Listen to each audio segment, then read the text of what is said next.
Welcome back, guys. I hope you all are having an amazing time. It is the one show on TV, The Morning Buzzer. And Morning Buzzer is brought to you by Kellogg's Cornflakes, Cocoa Pops, and Indomie Noodles. This is that one show you do not want to miss for anything. Guys, we welcome you all to this amazing segment. Everybody wants to be professional in anything they find themselves. So today we are talking about what's fintech all about. And today we have an amazing guest in the studio. Her name is Aderonke Adetunji. Did I get it right? Yes, you did. She is an assistant product manager for a fintech company. How Yes, you in doing? Nigeria. In I'm Nigeria. very good. Let's put it. How you doing? I'm very good, thank you, and you? I'm fine, thank you. How How are are you you doing? I am good. I am really good. Thank you. Thank I'm you. sitting out here with you since morning. No vex. You never tell me say I look No, good. we are two. We are together. We See do life together. when you bring on that woman. It's okay. No, I'm not jealous. I'm not jealous. How you doing, my darling? I am okay. I'm okay. Thank you. Please properly introduce yourself. Oh, all right. Thank you very much. Thank you. Yeah, you're So, welcome. okay, so my name is Aderonke Adetunji, and I have over 6 years experience in the fintech industry. Currently, I am an assistant product manager for a fintech in Nigeria, Lagos to be precise. Come on. Yes. So, okay, so a day in my life involves reaching out to other stakeholders. That includes the tech guys, front end, back end, the design team, the marketing team. We basically launch products that are financial platforms in the country. And I have worked for a lot of these platforms, but I would not be mentioning names due to obvious reasons. I'm going to pick the fact that she said she has 6 years experience. It's not easy. Oh. It's not at all. So this is my question. What Okay. is fintech in Nigeria? All right, so fintech is an acronym. It is derived from two words, financial and technology. Okay. Basically, it encompasses having all financial services or certain financial services into technology, or making it more accessible to users or subscribers, just as we like to call it. Yeah, so basically, just to put it in a layman's term, it's getting regular financial services, just the local type, and bringing it in simpler service or product in which users can be able to navigate through without any issues at all. So that's just what it is. So, what's like the main goal of fintech Oh, In in Nigeria. Nigeria? In Nigeria. Yeah. So, the thing is, I hear you guys are, you guys are like big shots. You guys like have a lot of money. You understand? It's a misconception. She's It What's is a a misconception. misconception? It No, is a she would misconception. explain it. Definitely, she will have to dumb the whole thing I down. tell you. So what's like the main goal, and the main goal of a fintech in Nigeria? Okay, it all depends on the particular brand, but Okay. I would say one of the major goal, or what we aim to achieve in fintech organizations, is just to ensure that we ease the bridge between the regular local financial services, our local banks, and consumers. We create a sort of like a very streamlined method whereby users can be able to navigate through services without having to visit a local branch, or without having to go on a certain work day or like a work holiday to get to access this product. So we create a customer satisfaction platform, or like a route to ensure that users can be able to access different services. I would like to give examples here. Yeah, sure that. Yeah, all right. So, for instance, if you need asset management, you go to Carrywise. Carrywise is your go-to platform for asset management. Now, the platform has been created for you to, or rather for users to be able to say, okay, I need this. Even without getting formal knowledge on how it is, you can be able to like navigate through and get your product or get the services you need without having to go to your bank, get who your account manager is, and then have to call them or probably talk to them via mail. You do not need to, like, at your current location, you can be able to put in some of your details and get real life data on your Pretty much, you assets. guys are doing the stress-free kind Stress of free, thing. exactly, just to make it stress free. Sorry to cut you short. You mentioned one of the platforms, one of the fintech platforms. I'm actually Yes. using one of them. Okay. But I think there's this thing with trust and safety. Mm-hmm. Yeah, because a lot of times, a couple of people come on social media, Twitter to be precise, and Yep. they call one of this fintech apps, that's actually responsible for saving. I actually use that one. You understand? Okay. The blue one. Yeah. You get. So and they come and like, waiting do my money, or you see people come and say, is this particular app safe to use? To Or use. is it Yes. like, to get other people's, so Yes. but Opinion, how can we have right. that trust and safety? Because when it comes to finances in this country, people are scared. Yeah. Do you understand? So you're saying this fintech now because we have a lot of people that are young and tech savvy and all of that. But people that are of the older bracket, let's say the people within the ages of 45 and above, that's fear. My details. Don't give your details into this place. You understand? Yeah. Let's happen. What's the assurance? Okay, a lot of issues, that is actually one of the issues we experience in bringing digital products out to the Nigerian market, because one of the issues is trust. As a Nigerian, I don't know, like a young Nigerian, Yeah. I can say the problem is we are already used to the old method. Sure does. Nigerians find it difficult to like switch to something new. And then True. regarding right, yes. And actually regarding how a lot of fraudulent activities has been carried out Yes. in the financial sector Sector. in this country. Sure. So yes, certain times you need to check and check again, but I can assure you, for organizations that get their licensing complete and accurate, you do not have any issues. How do you spot that? I was going to ask Okay, that. yes. There are actually various methods to spot that. It has to be licensed by NDIC. good.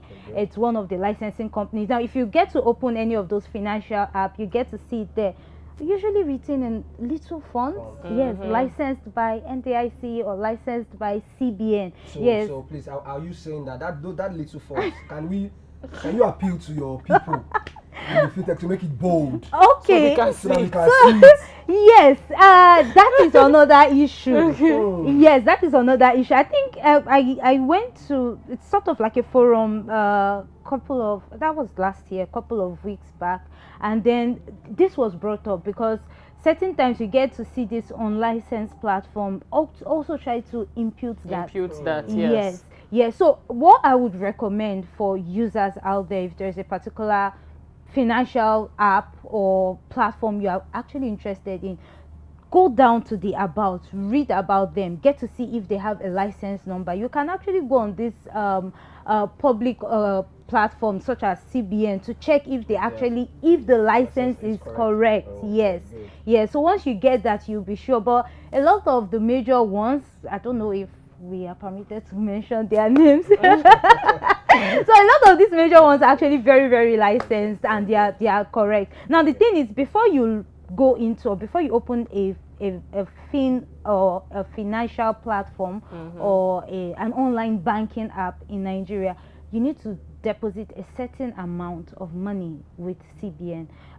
If you mean the fin app itself? yes, Fintech? the company, Okay. the company, yes, this time. So if you're going for lending, if you're creating a lending platform, I think it's about 500 million. Oh, really? Yes, you need to deposit. Then if you're going above to digital banking, I think it's about 200 million or so. So that's sort of like an insurance for them in case maybe there is a breach or there is like anything a leak or happens, you're something. You right. can use that to settle the user. So Yes, that compensate alone the is, users. yes, that is one of the major requirements before you launch your app or you launch your product under CBN. It's actually a beautiful information. I tell you, talking about the fact that you guys are making more money.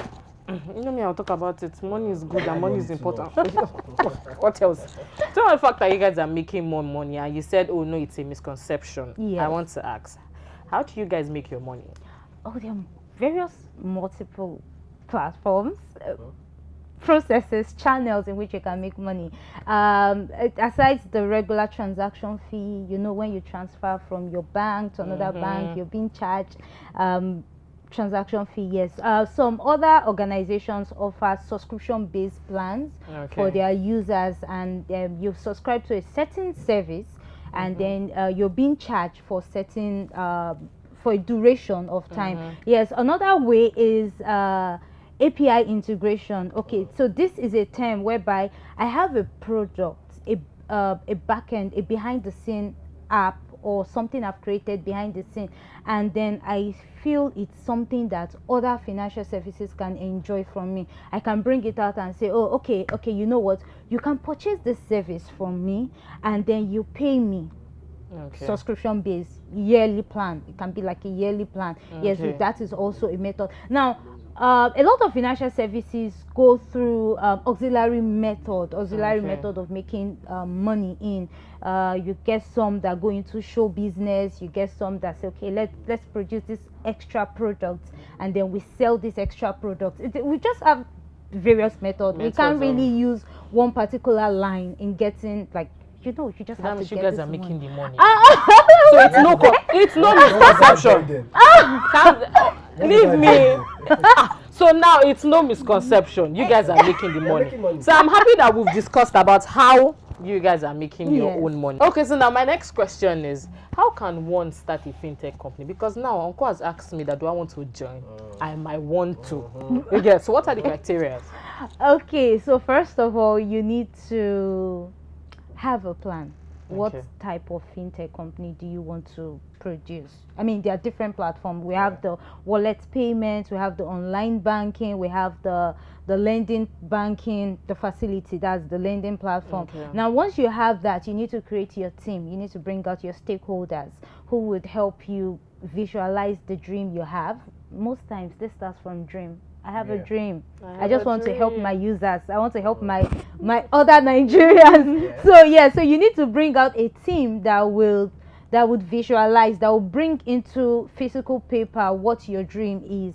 Now after that, you need to go get your licensing. Now so for if you're trying to create, for instance, you're trying to create an online banking platform, I think you should have about 500 million deposited with CBN. It's one of the requirements. So you have that sort of as a backup insurance plan, just in case things go haywire or things go south. And I think for the online for the lending facility, you need to have about 200 million or thereabout. Yeah, it's usually updated yearly. Yes, so you need to have that. So you need a lot of money. You need to look for angel investors. That is our That is the main thing, because if you have the dream and you do not have the money to put it down, anyone that opens a fintech company is a billionaire, and you will get to lose before you start making money. That's what I'm saying. Anybody that opens a fintech company is a billionaire. Like, you have the money. The money is there. Well, I wouldn't say fintech. I wouldn't say fintech is just created by one person. Yes, one person might have the dream, the idea. You might have the idea in your head, but it takes a team. A group of people. Yeah, it takes a group of people. It takes people to work at the back end. It takes people to help you with your licensing, because there are a lot of things you need to get. It takes people to register your company. It takes people to come out to say, okay, we are going to help market this product that you have. Yeah, so it takes a lot of people. And usually their board of trustees. Yeah, their board of directors that would so you have the idea, you put it down in pen and paper, you move out to people, you look for investors, those that share the same or can buy your dream, those that can finance your dream, So you get to attend a lot of these meetings, try to sell your idea to people. There are people that have the money and say, okay, yeah, I like your product and I would like to just buy it off from you, or let me invest and see how much I get. Exactly. So you need these people. In fact, these people are like the gods. Yeah. They are the ones that get to decide what you get to do in your product or how you get to move your product forward. Beautiful. Yeah.